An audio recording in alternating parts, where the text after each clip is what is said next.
the news is that the administration is going to provide cluster munitions to the Ukrainians.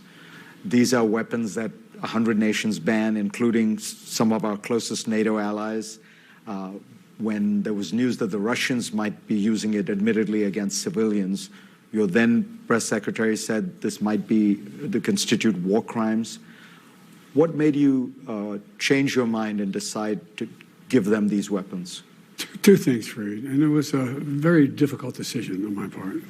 And by the way, I discussed this with our allies, discussed this with our friends up on the Hill, and we're in a situation where Ukraine continues to be brutally attacked across the board by munitions, by these cluster munitions that have dud rates that are very, very low, very high, that are a danger to civilians, number one. Number two, the Ukrainians are running out of ammunition. The ammunition that they call them 155 millimeter weapons. This is a war relating to munitions, and they're running out of that ammunition, and we're low on it.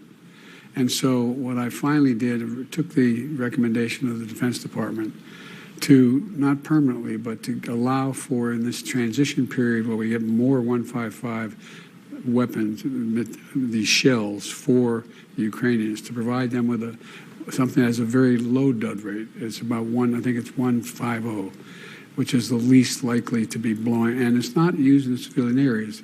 They're trying to get through those trenches and stop those tanks from rolling. And so, but it was not an easy decision, and we're not signatories to that agreement, but it took me a while to be convinced to do it.